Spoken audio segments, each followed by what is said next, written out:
All right, I'm going to begin. So this is the hardware design of a modular undulatory robotic fish with linear electromagnetic actuators. This is my thesis. So my name is Patrick Burke. I work in the Biological and Robotic Intelligent Fluid Locomotion Lab, headed by Bo Chang, in the Department of Mechanical Engineering at Pennsylvania State University.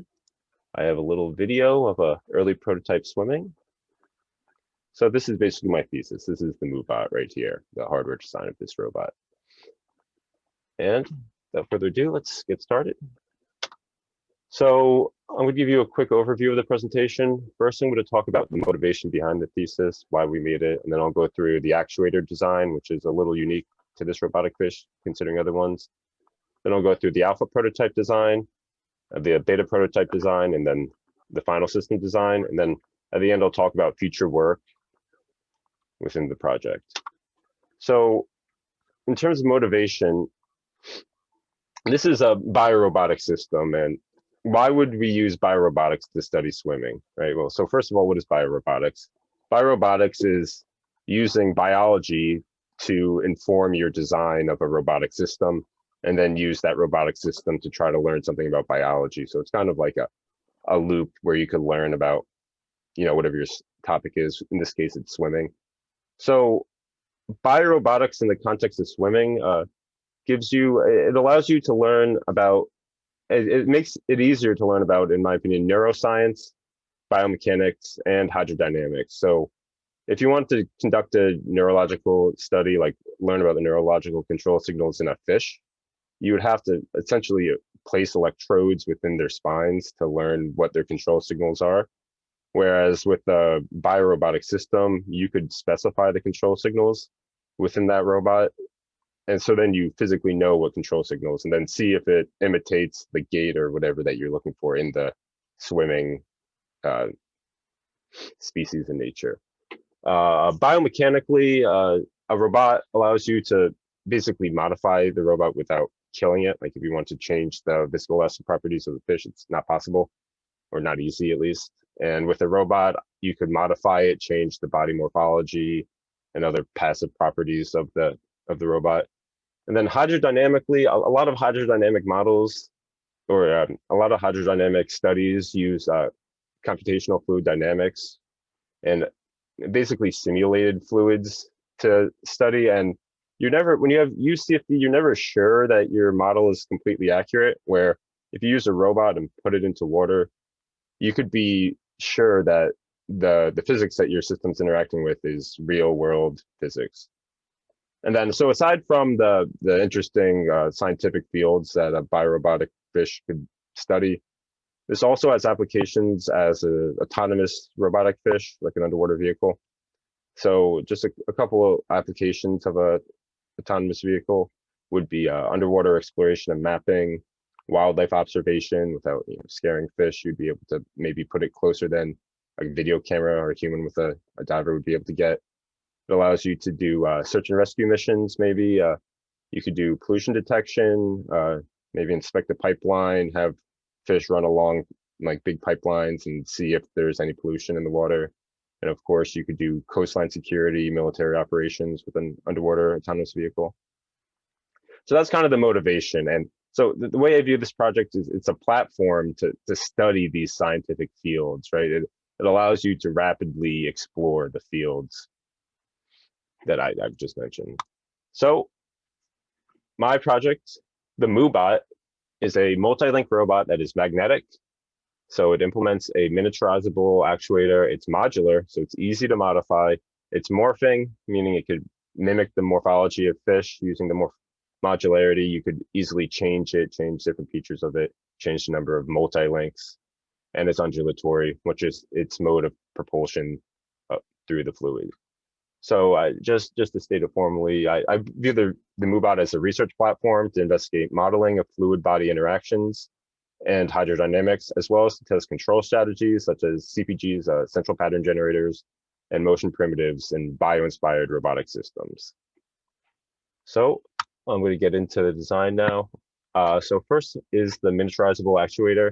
So this is basically, it makes the robot most unique compared to other robotic fish. So most robotic fish use like servo motors to create their oscillatory motion or actuation. So the MUBot uses something a little different. It's basically two magnets with a solenoid coil in between them, and that solenoid coil is pin jointed to a swing rod. So by putting electric current through the solenoid coil, it causes the coil to align with one of the two magnets, right? And because it's pin jointed, that alignment is, instead of being linear motion, it's oscillatory motion. So there's a magnetic field with the two magnets and like poles aligned. And then essentially you just create a magnetic field with the solenoid and the two magnetic fields align. So, here's a little sketch of the actuator. So there's two magnets, the coil, this red thing is the swing rod, and then there's a pin joint here. So I have a video of it oscillating back and forth. If you have any, did that make sense, my explanation of the actuator?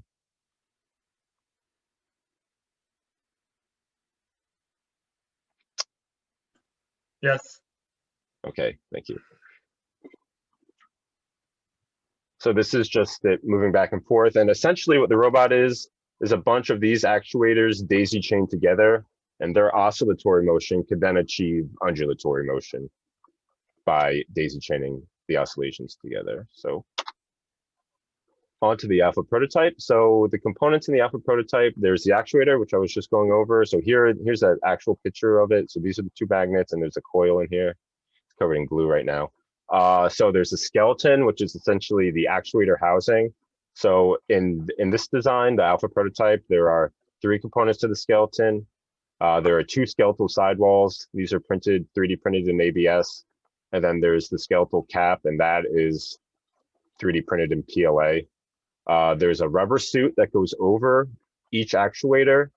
And then additionally, there is a head and tail segment that is unique from what the rest of the multi-link robot is. So I'm going to go over the design of these components in a little bit more depth. So these two are the left and right side housings. So these are the parts printed in ABS. First of all, these cylindrical extrusions right here, those hold the magnets, which are press fit into those. A couple other things. There's this point right here. So this holds the pin that pin joints the swing rod into it, into the housing, and that's where that's held. Additionally, there's some extruded cuts for wire paths, and so these two come together. They clamshell on top of each other, and they're held together with this cap here. So this is the whole assembled actuator right here, and this is one of the solenoid coils right inside there. Oh, I think I went 2 slides there. Yeah. So and additionally, there's a head and tail segment. These were very roughly designed in the alpha prototype. It's we didn't have any idea of how to effectively design the head or tail, so we just kind of looked at nature and kind of made something that looked similar. So this is the head, and this head because all 3D printed parts are like inherently porous, and we don't really want water within our design, we covered the head in a layer of epoxy, and that formed a seal around it. And this is the tail. And because it's solid, there wasn't much of an issue with sealing that. I keep on double clicking, sorry. So there's also the rubber suit of the MUBot.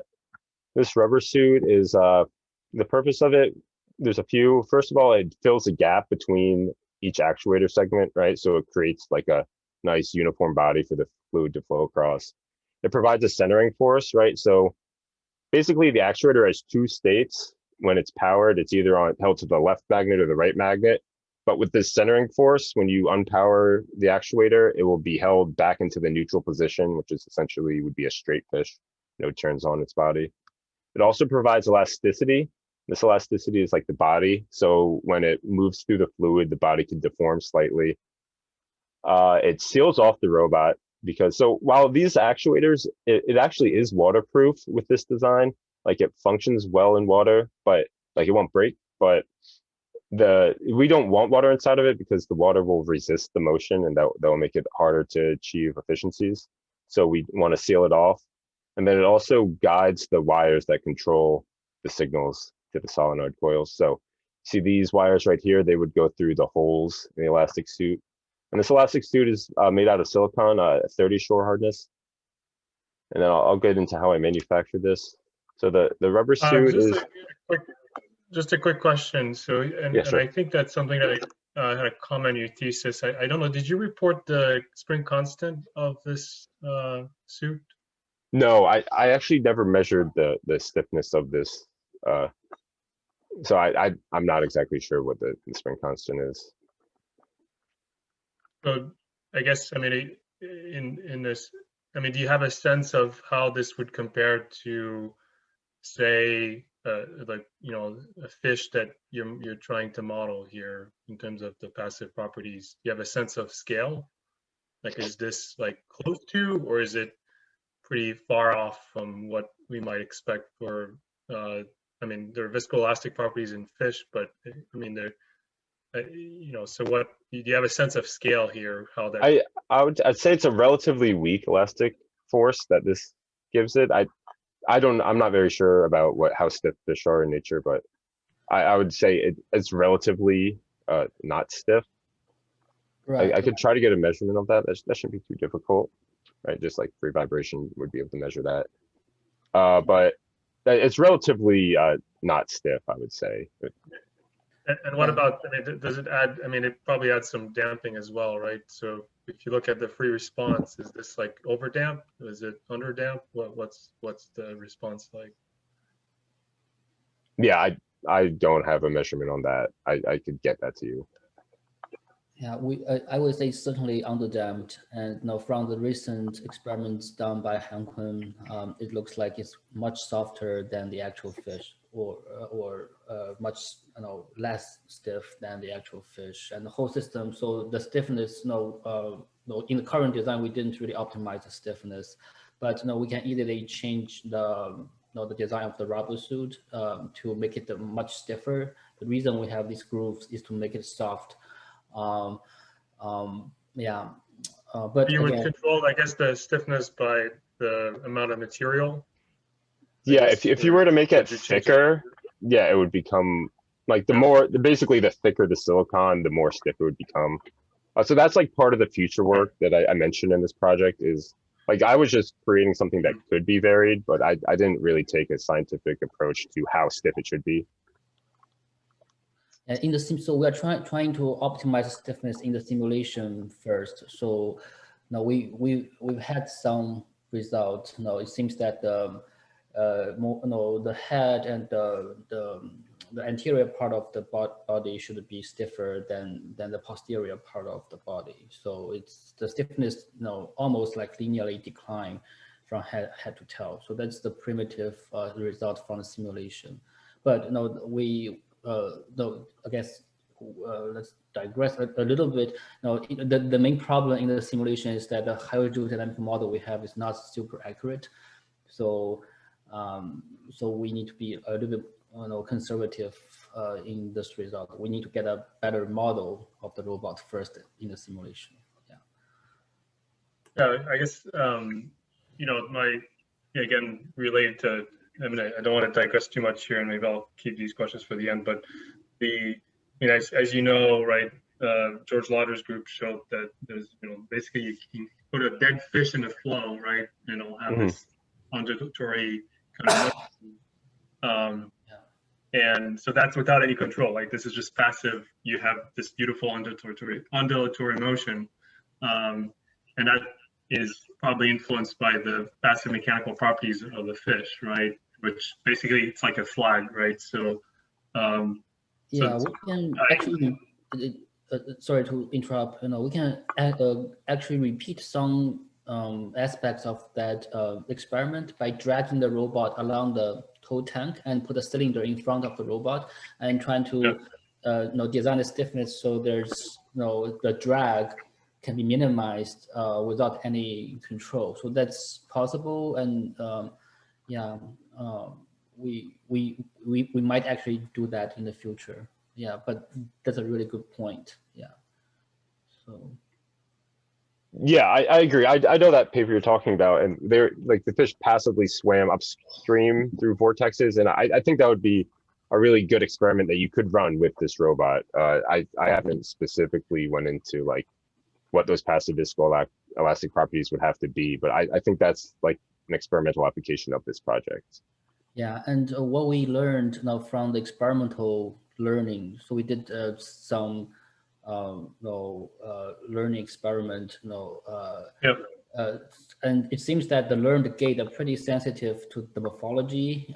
Say if we change the tail a little bit, the gate, the CPG control input that is being learned gonna be different. So we're not exactly sure how to put this into a framework for optimization, since we need to optimize morphology, the control, as well as what kind of a reward function or the or the cost function we use. So the parameter space is very large. Again, Sure. for Pat's work, it's mainly focused on the hardware design without really diving into the scientific complexities behind the fluid structure, interaction, and control for fish swimming. Yeah. So. Okay. Yeah, Pat. Yeah, feel free to continue. Yeah, they're good questions about the rubber suit that I don't really have answers for, unfortunately. So I'm gonna move on now. So this is the fully assembled alpha prototype right here. So you can see it's about 24 centimeters long. This is an overview, a top view of the robot inside a tank. So you see it's actually slightly buoyant. Some of it sticks out of the water. And I have some videos of it swimming, and I'll do a little commentary on it. This was actually in the title slide. So the video is of the alpha prototype right now. So a couple things to note is you see it also, it's undulating, but it's not moving forward, right? Like this is not moving forward. And I think there's a couple reasons for it. I'll play this video one more time. Firstly, with all of these segments, there's like a big bundle of wires coming off the robot, and those just effectively are like a resistive force on the robot that this design was not able to overcome. Additionally, the tail is just rigid, and like essentially all fish in nature have a elastic or compliant tail, and we believe that is also pretty important in achieving that or producing thrust. So I'll go on to this is a slightly modified version of the alpha prototype. So if you see right here, I know it's a little hard to see in this video, but we actually like just kind of attached some silicone to the tail to make it compliant, and we've reduced the number of segments like greatly. So now there's only like 6 wires coming off of it, where before there was like the previous video, there's like 12 wires coming off. So here you can see this is effectively able to propel itself forward. And then here you see even with less wires, the wires start to like resist it, create a spring force, and reduce the motion forward. So that those wires are a significant issue with the design. So I'll just show it one more time.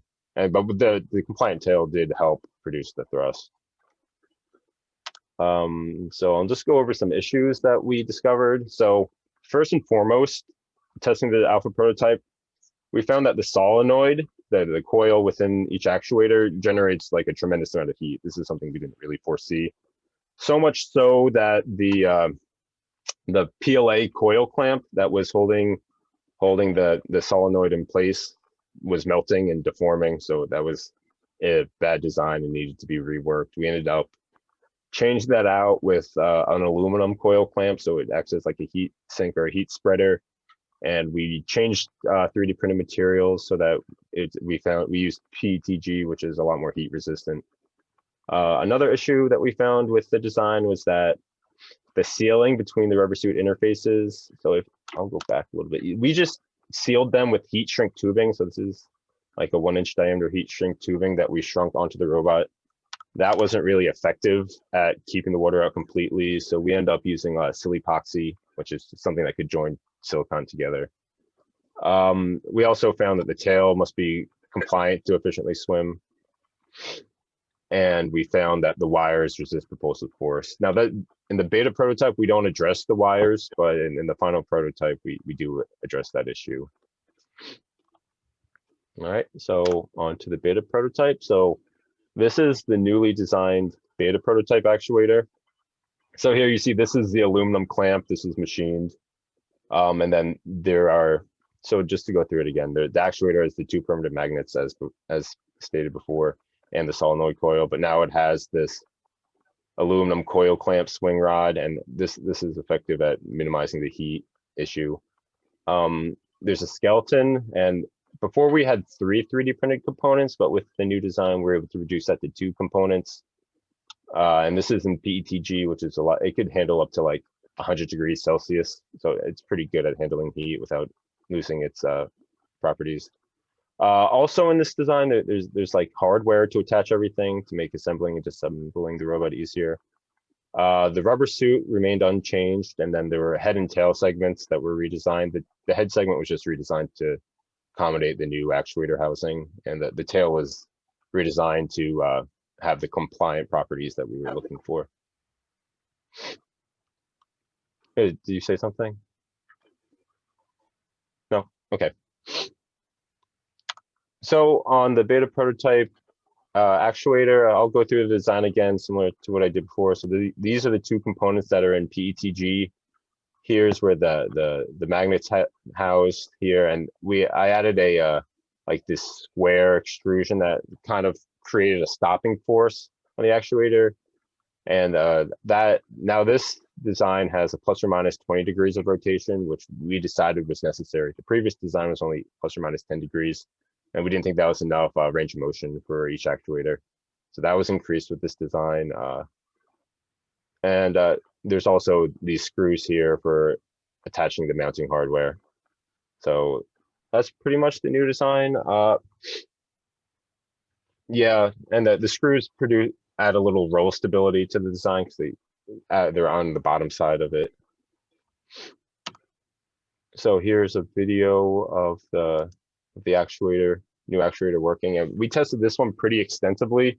We ran it at 15 volts for like 10 minutes straight, and I did that for like a whole day, just turning it on and off for 10 minutes. And I found no issues with the heat, so I was happy with the redesign. It seemed like it effectively solved that issue. And then I also tested it for short bursts at like 30 volts, so like it had a lot of current running through the coil, which is what produced heat. And it still seemed for like, I did that for like 2 minutes at a time, and it seemed to not get destroyed. So I was happy with the redesign that effectively solved the heat issue. Did you measure the amount of torque that's applied at each joint?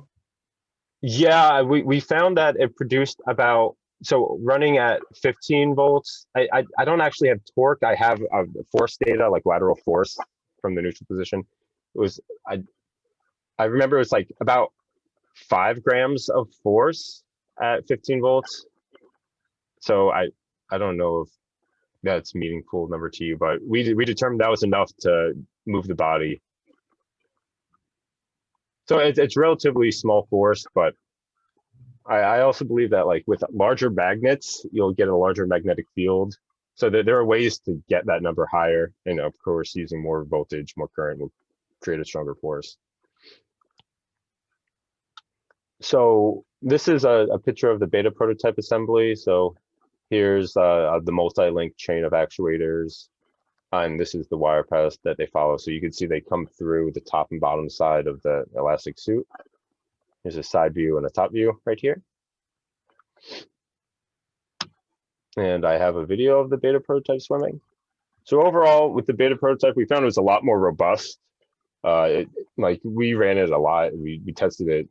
Han Kuhn in our lab actually, this was the prototype he used for the conference paper that we're submitting to the International Robotics Conference in Automation, the IEEE conference.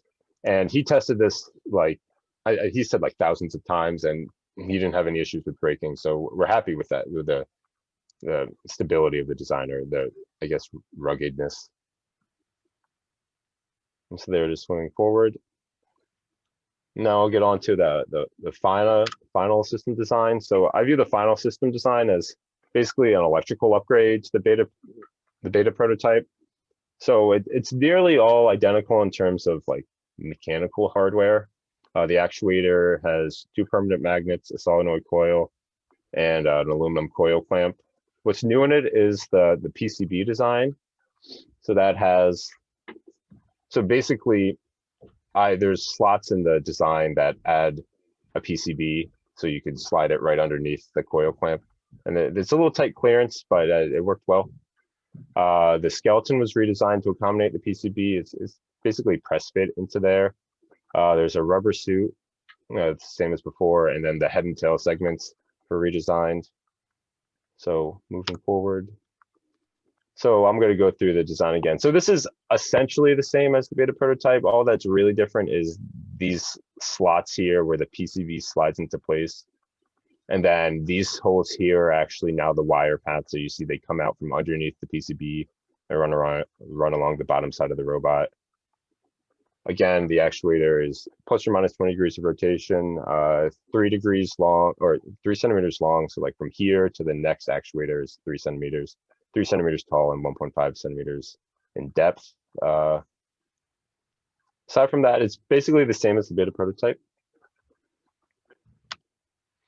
So on the PCB, this is basically the whole upgrade for the final system design. And what we did is, so the whole issue was that the wires were resisting the propulsive force of the design. And basically it doesn't allow you to have more than like 3 or 4 actuators without it becoming excessive and becoming an issue.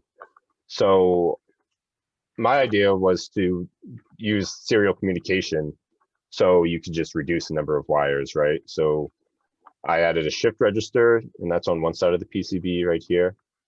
And so this is able to like read the control signals that we want for each actuator. But because we were using like high power to send to the coil, you need to use an H bridge to send those power signals to the physical coils. So it's basically a shift register sending signals to an H bridge, which switches the power within the coil. And so unlike the previous designs, which were like fine if water got into the actuator housing, it wasn't really an issue before, but with the printed circuit board and these circuit components, if water got on this, it was an issue, like it was going to short and essentially break. So we tried to minimize any water entering, but still as an added layer of security, I covered the PCB in a layer of silicon conformal coating. And I tested that like wet, like outside of the robot, and it seemed to work really well. So I was happy with that. So it's effectively waterproofed the PCB. And so here is the skeletal assembly of the robot here. So this is a side view, a top view, and this is a full range of motion that we're able to achieve. And note that there's, you can't really see here, but there's only 6 wires coming off the robot now. And those 6 wires are, no matter how many actuators you have, it would still be 6 wires, right? So this could be like 30 links long. You'll still have the same bundle of wires coming off the robot, which helps reduce the resistive force of the wires. Here is a view of the robot with its elastic suit on. And then these seams were sealed with seal epoxy here and then covered in shrink wrap to minimize any leaking. And here's a video of that final prototype swimming. Oh, sorry. And this is real time? This is real time, yes. So this was measured to be about 3 centimeters per second, 2.85. And it was really expensive, like power-wise, to get it to swim this fast. Cost of transport was $689, which is, in my opinion, like really high. I've seen like double-digit cost of transports for like similar robots. So the cost of transport is really high. But I use like extremely rudimentary control to do this. It's simply a square wave with like a little phase delay to each actuator. So this is like what I consider to be like the baseline of where the optimization problem begins, right? Like I know Han-Kun used like about half the power and he was able to achieve a similar velocity. And that was using a more complex controller rather than just square waves with a phase delay. So this is, you said your cost of transport is really high. Is it because of the type of actuation? What's the, is it because of the type of electromagnetic actuator you're using that's making the cost of transport so high? What's this sort of, what's skewing it? So I would As you argue said, that other robots. Yeah. I would argue that it's the controller. I mean, I would say motors, servo motors could probably be more efficient if they can achieve continuous rotation, right? Because then they're the way the flux increases, and that's like more efficient.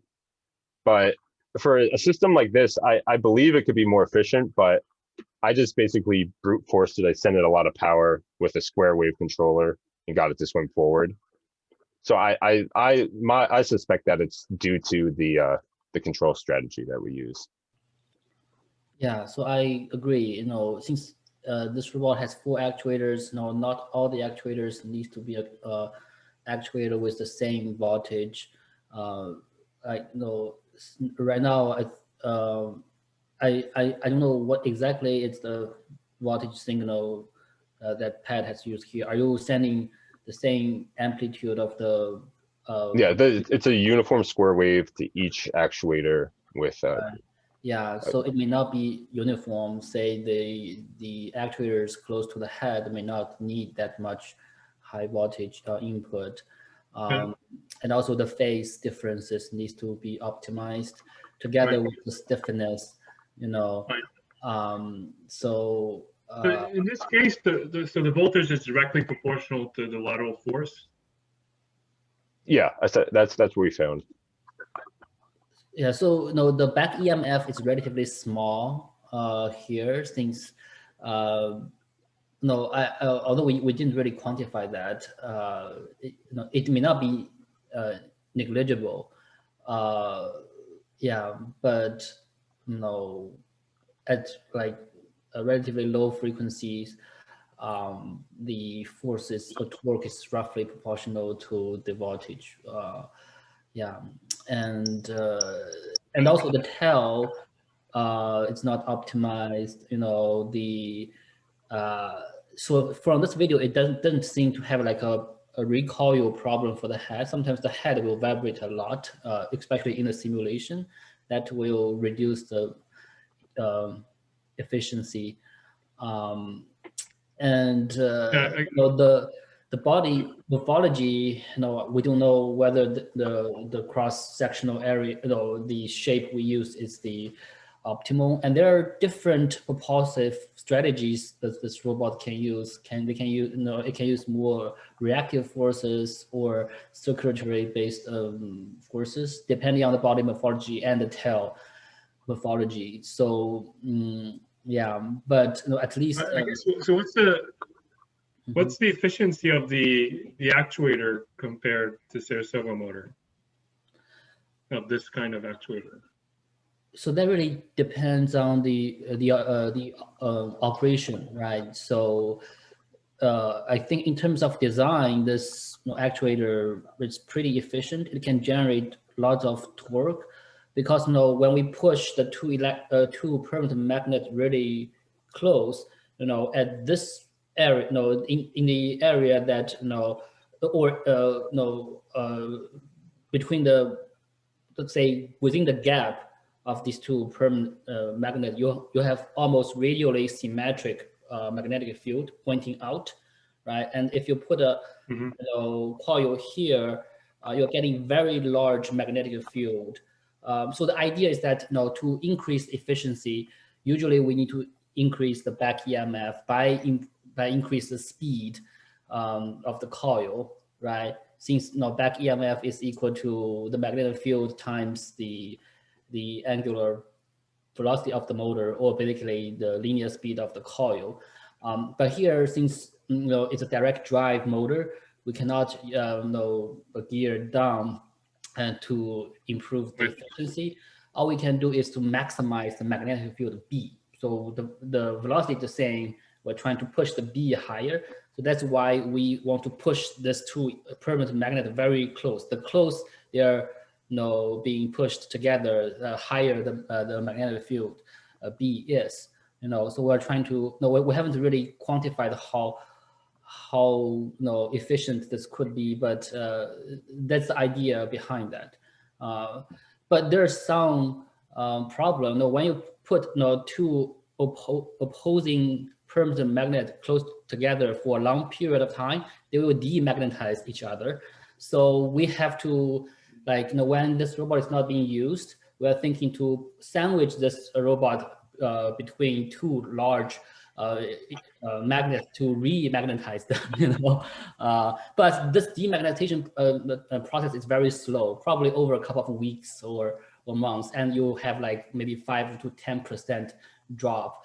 Han-Kun is trying to quantify that the decay of the magnetic field, but my expectation is that this actuator itself, in terms of design, could be pretty efficient, but we need to find a control or like to operate it in a way to make it more efficient together with the whole design. Yeah, I mean, the reason I'm asking too is I think a lot of people in the field that are typically use servo motors, right, for these kinds of robotic fish might be interested in having some comparison of metrics between your design and sort of what would be the traditional design, which is a servo motor, right? So that might be something that people in the robotic fish community might be interested in knowing, because they might want to switch to that system too, right? If you find that it is really advantageous, particularly for small scale, right? That's an argument you made in your thesis, that for small scale, this scales well. Yeah, exactly. So it's something I think the community will want to know, or at least have some insights into whether this is something they may want to pursue in their own lab, right? And that would potentially increase the impact of we actually tried micro servos. Phil, when he was here, he bought like a dozen of micro servos. So he trying to develop, to put them together as a chain, but it didn't really work out that well. These servos, you need some position tracking. There's some extra electronics you need to deal with, and the torque is not that high for this design. It's very good for studying the biological control problems, since the control is directly the voltage and then to the force. There's no intermediate position tracking or control circuit. You can directly study the motor control problems here. But I completely agree. Yeah, I understand that. The actuators, it would be nice to have some quantitative data to show, how this actuator is compared with, servo motors. Yeah. But I also think it would be hard to really do the robot justice in its current state and for how efficient these actuators could be, because I think like the viscoelastic properties should be tuned to get it to swim efficiently, right? Like you wanted to achieve resonance, and I was just manually tuning the delay and just kind of created an elastic suit that we assumed would be good enough, right? So it'd be hard to quantify the efficiency without optimizing the design of the robot, or to say this is the best you could do. Do you know what I mean? Yeah, I mean, I understand also your goal here is to develop a platform to test hypotheses, right, about control and efficiency in swimming. So, and I think that it sounds like you have a good platform to do that, right? Like, Bo was alluding to that you have a very simple way to relate, the voltage and force, which will, potentially down the line simplify some of the reinforcement learning stuff you're trying to do for this multivariate, problem. So I think that's your goal, right? Is to build a platform that's good enough to then move on to the next step, which is to test hypotheses, right? Is what I'm understanding. Yeah, exactly. You're not trying to develop a fish that's like the most efficient fish ever built, right? It's more about developing a system that is a scientific platform, right? Right. Yeah, something that you could easily research questions. And another thing I don't think I mentioned it, and I meant to, is that the design is really inexpensive to manufacture, right? Like the beta prototype was like $20, all cost of materials. The final system design with the electronics ended up being like $35.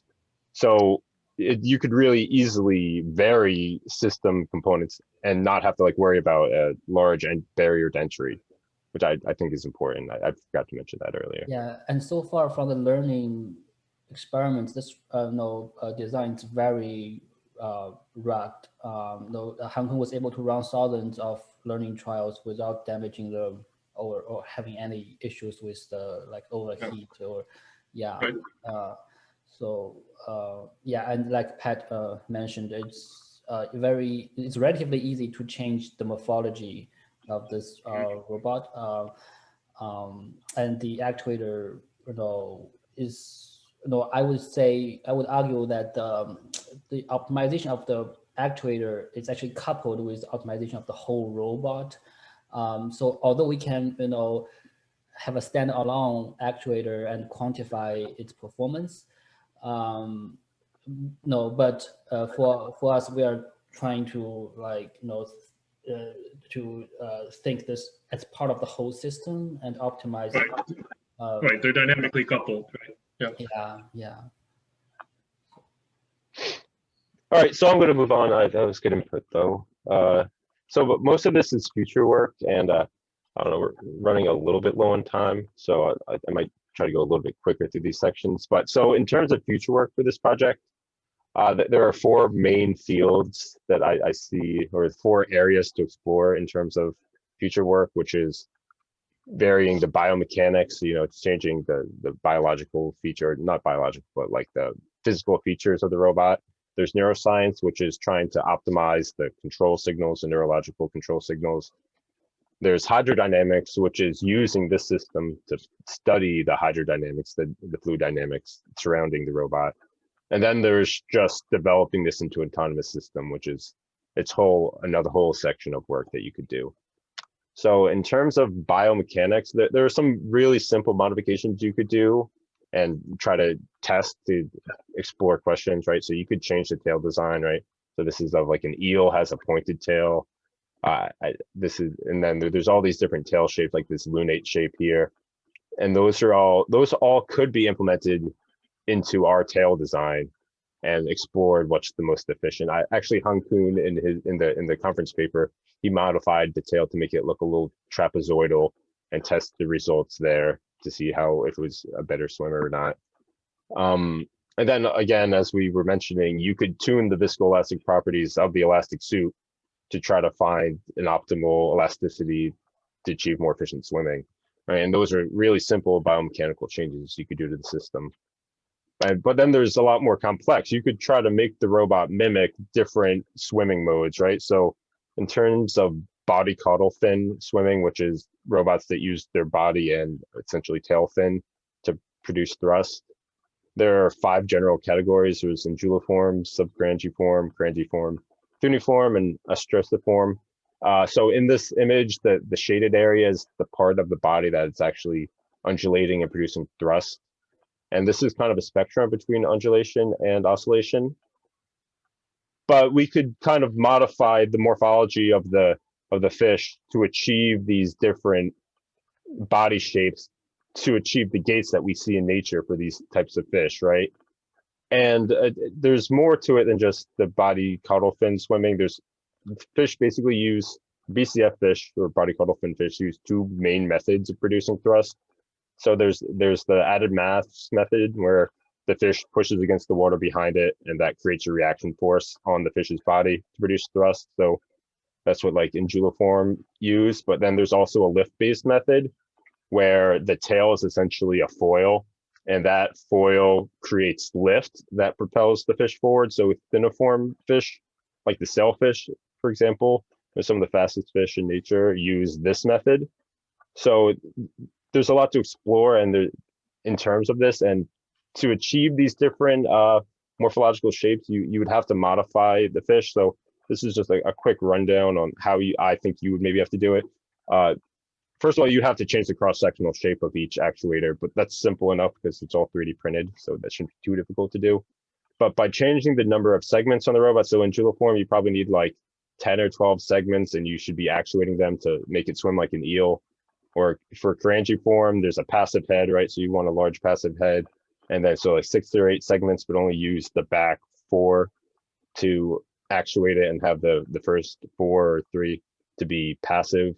For cuneiform, again, that's like the sailfish where they have the lift-based method to swim, you'd probably have like a large passive front body, like 75% of the front is passive that doesn't actuate, and then just have a tail that is like a foil to achieve thrust, right, using the lift-based method.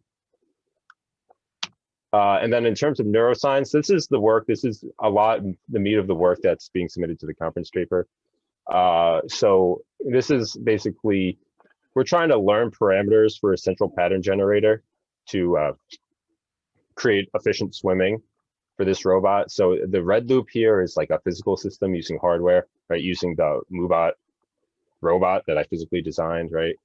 And then we create a reward, we use reinforcement learning, and we try to get optimal parameters for the central pattern generator. And it's a pretty big parameter space. I don't remember exactly, but there's like 6 or 7 parameters that have to be tuned. So it's a pretty big problem. And so alongside the physical system, we have a simulated system that we're using to kind of rapidly explore the parameters and hopefully find a good starting point that you could then use in your physical system, kind of speed up the feedback loop in terms of learning. And then in terms of neuroscience, there's more complex like behaviors that we could try to learn. So there's steady swimming that this is basically what we're working on now, but you could create more complex skates like backward swimming. Like here, they found that the fish could swim forwards or backwards, and our robot should be able to do that with the right gait, right? And there's more difficult maneuvers or complex maneuvers like a C-start maneuver where the fish rapidly bends its body and then propels itself forward. And then you could use something like that to create U-turns. And then like there's more complex behaviors even further, like burrowing into sand, that you could try to teach this robot or this platform to do, right? So there's a lot of work in terms of neuroscience, and there's so much more that I don't think I could really even go over everything in terms of like control that you could try to teach the robot. And then hydrodynamically, so this project is actually working in collaboration with the University of Houston, and they're developing a flexible pressure sensor. And that pressure sensor is going to eventually be embedded in the elastic suit of the robot. And then once you're able to measure pressure data along the body of the robot, you could kind of validate hydrodynamic models, right? You could measure the vortex generation or shedding, which is important in swimming. And with that feedback, you could do a lot of interesting hydrodynamic studies. And then in terms of autonomy, there's a few things that I think you need to make this system fully autonomous and like untethered. I think making it untethered is a big part of making it autonomous, right? You're not going to be in a tank all the time.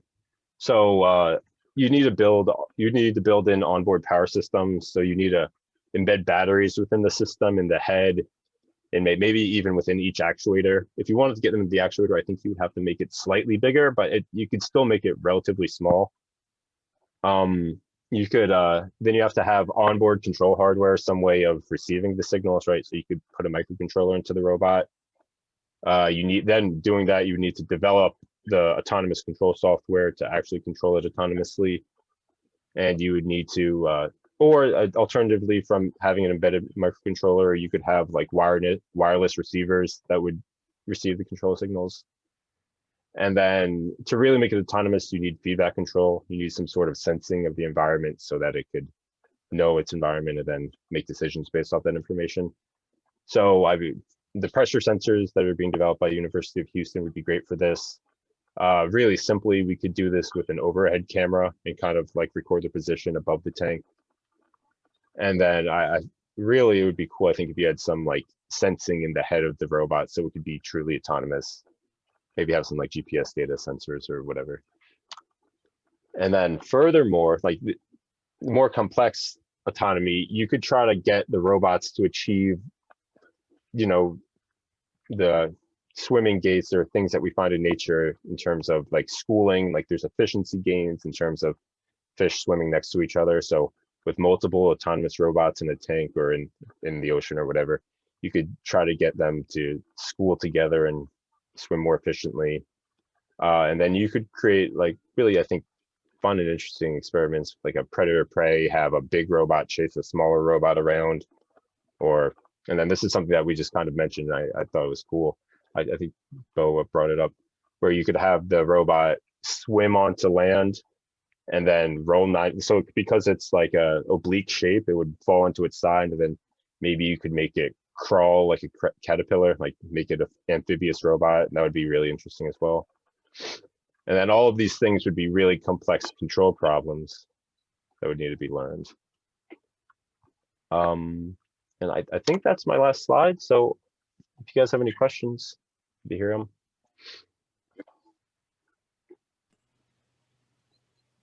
Jean, do you want to start? No, I don't think I have many questions since we have been meeting pretty regularly. Yeah. Before. Yeah, I guess I should. I mean, you presented. So first of all, nice work. Thank you. I think this is a good platform to, to test the hypotheses that, kind of going beyond your work that are picked up by other students in your lab. So I wonder if you could comment on, you presented the sort of the different fish forms, and you showed that, in one extreme is that you have, actuation basically along the whole body, and the other extreme you have actuation only at the tail. And there are a variety of shapes there. And so I wonder if you could comment on, whether it's been worked out, sort of this trade-off between agility and maneuverability and speed, and how that maps onto the fish forms and actuation type, and whether that could inform this model here when you're searching through this wide parameter space and you're trying to optimize, say, speed, right? There might be, are there, right off the bat, can you tell from the biology what might be a good source of inspiration there? Is sort of my question. Is has that been worked out in the field of biology? Yeah, I would say it has. Yeah, so I mean, in terms of like speed, like uniform systems, like the systems, I'll go back to the slide where it is. Uniform systems are like the fastest fish in nature, right? This, and they use the lift-based method, and they have, importantly, a really large passive body, so they could resist any like lateral forces that the tail might put onto them, right? So like if you were like, I want to make a fast fish robot, this is where you would go. Like I wouldn't even start with eel, right? And then, but the eel makes up. My understanding is that the tuna would be more of a burst swimmer too, right? They do these sort of rapid bursts. But so I guess, but what about maneuverability, right? So what do you trade off there? Are tuna are they as maneuverable as an eel? No, certainly not, right? So, it's certainly not. Right. So, but you have to decide like your use case. What is the application? What are you trying to research? Are you trying to make an autonomous robot that will be really good at, maneuvering through tight spaces? Then you'll have to decide, probably like an eel-based robot would be better. Well, whereas, yeah, I guess what I'm asking here is, so you presented in your future work that you could test these different body types and different actuation type, but my question is, has this been worked out in the biology? Like what are the trade-offs in these shapes, and like, has that space been worked out, or is that still much an open question? I don't study fish. This might be a naive question. I don't know what the state of the field is. I mean, like, do you have the data from how fast fish are or how maneuverable? But it's hard to quantify maneuverability even. I can't say I've seen anything that's clearly states like, oh, if you want a fish to be like this, you should do this gait or swimming form. I can't say that it's been worked out, but again, I only did like a late review to inform this. Yeah, I agree. I would say there are at best some scattered pieces of information in the literature, but certainly not like integrated into a unified framework and having very qualitative data, or let alone any optimization work. So yeah. So to me, the lacks of a systematic framework to study this fluid structure interaction and control problem for underwater locomotion. Because of the complexity of the parameter, the hydrodynamics, the biomechanics, and the control. There are just too many things to deal with to like you can frame them into a simple, nice framework. It's much more complicated than flapping wings, at least. That's what I learned. For example, if you look at, say, the stony form swimming here, although the propulsive region is on the tail, but the whole body, the muscle across the whole body is actuated during swimming, right? Right. So, yeah. So why is that? What's the contribution of these muscles? In generating thrust? It's unknown to me, at least. I didn't find anything, quantitative or quantitative in the literature, right? So, why for the anguilliform swimming, you have a larger part of the body generating propulsive force. But again, in both cases, anguilliform or stonyform, most of the muscles across the body are actuated. So the contributions of these muscles might be different for this different type of swimming mode. Yeah, and that is coupled with other factors like the stiffness and the hydrodynamics of the thrust. Like anguilliform might people even don't fully understand whether it's the reactive or the resistive force dominates anguilliform swimming. Some studies suggest that for leech, like Ted Iwasaki's work shows that the reactive force is 0 for leech swimming. It's mostly they use Hybo actually generated some data recently showing that it's the edge vortex, the circulatory based like force that propels leech forward. So that's completely different from the Light-Hill model. So Light-Hill model is developed based on the potential flow that can only account for the reactive force. And the model he used is indeed anguilliform swimming. Why there are some other studies, more recent studies that suggest that it's a circulatory based force, not the added mass based force. So they're like even conflicting, results so far. So we are hoping to use this robotic platform to provide more like controlled experiment and quantitative data, with optimization, to at least shed some light on these unknown, design factors. I'm sure we won't be able to address the whole framework, but at least we can provide some incremental, knowledge to these questions. Yeah, I thought there was a paper by Malcolm McIver's group that tried to come up with a general framework, at least one of these shapes. I'm trying to find it. I can't locate it right now, but Malcolm McIver at Northwestern. So he studied the ribbon fins, but he's also done work in hydrodynamics of different fish forms. I'll have to do a little bit more research. Yeah, so he has a paper called Convergent Evolution of Mechanically Optimal Locomotion, Aquatic Invertebrates and Vertebrates. And yeah, this might be of interest, particularly for the kind of problem if you start going into the area of morphology. That like it's in PLOS Biology. It was published in 2015. I see. We'll definitely check out that paper. So you are saying it's McCormick. Let me try to see. Malcolm McIver. Oh, so it's different. Okay. Can you send us the paper? Yeah, I'll send you the. Yeah, so they look at a wide range of fish shapes. I think they cover actually maybe all these shapes that you have here. Let me just. Oh, I can't. There's no chat here. There's not a.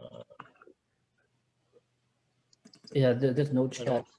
Yeah. Oh, I'm sorry. I don't. I'm not very good with the Zoom management. I'll send to you by email. Thank you. Yeah. So, but again, I guess we might look at the hydrodynamics of different shapes, right? The body shapes. But the whole problem is now include the gate, the control, the stiffness, right? And it's like if we throw everything into this framework, it's like too big. No, Sure. yeah, and they're all coupled, Right. no, right? In the Right. evolution in fishes, So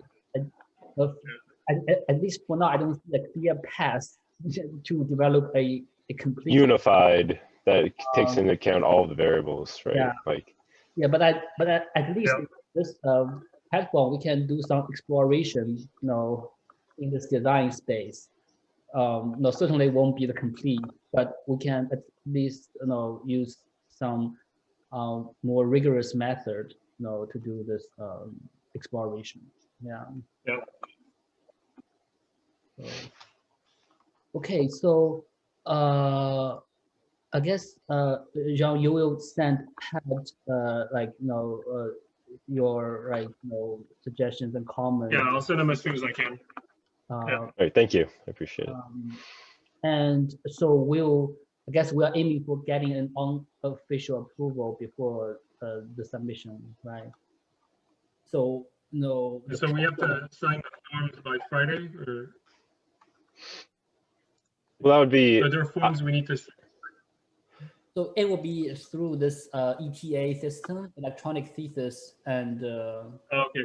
education ETD system. So I think you should get an email when I submit my final submission, and then you'll have to approve of it. I'm not exactly sure the timeline on that. So maybe Pat, you can ask for an extension. I think graduate school are usually pretty flexible in these deadlines. If you ask. Okay, yeah, I could reach out to the person and see if I could extend it. I think it's still early in November. I guess it's entirely possible that they could give you some extension. But and we're also in a global pandemic, so I'm sure yeah, there's a good reason, right? Hopefully. Yeah. Buddy, thank you very much, John. Yeah, thank you for reading this for me. I appreciate it. Yep. So I look forward to see the outcome of this project. Yeah, I'm looking forward to it too, actually. Now that I've kind of passed the reins off. It turns out, the main difficulty for this project at the moment is to do model learning for simulation. The reinforcement learning work, was much more successful in experiments than in simulation, which is usually the other way around. But for this problem, we got lots of mysterious gates learned in the simulation, simply because the algorithm is exploiting the loopholes in the model. Our model is super complicated already. We include a full light Q model and the circulatory based forces. But the optimization landscape seems to be very weird, and we're getting completely different gates with similar performance. Yeah, but why in the actual experiments using the same algorithm, we were able to converge to similar swimming gates, essentially a traveling wave from the head to the tail. Although the phase could be different, the amplitude could be different, but they more or less converge to the same thing, but not in the simulation. So it's just the hydrodynamic model is too difficult to. I don't think we can get a global hydrodynamic model that can be used in the optimization. So yeah, it's much more complicated than the flapping wings actually. So we're trying to find find some way to at least learn a local model that can predict the experimental data for limited range of gates. Certainly not for the complete gates. Yeah. So yeah. But yeah, it's certainly very interesting going forwards to see what we're gonna have. Yeah. Okay. I guess then that's it for today. So yeah, Jean, how is Sophie doing? Is she back? Oh yeah, it's all fine. It's just Okay. yeah, it's all fine. It's just because standard protocols require you right now to get Our son the also got testing. tested. Yeah. For But yeah, the test was actually really short and not very painful, I think. Yeah, So that's good for 10 months. Yeah, they have very low threshold. Or any symptom, they will get you. Oh yeah. Tested. My son just ate too much cheese and vomited, and then he was completely fine. But they told us you need to get a doctor's note. And when we bring our son to pediatrics, they immediately tested us. Tested my son. The result came back very quickly within 24 hours. Yeah. So. Yeah, it's definitely it's pretty much standard protocol. If you visit the hospital with kids, you have to get COVID tested. I see. Yeah. Alrighty. I guess no. What's your next step, Patrick?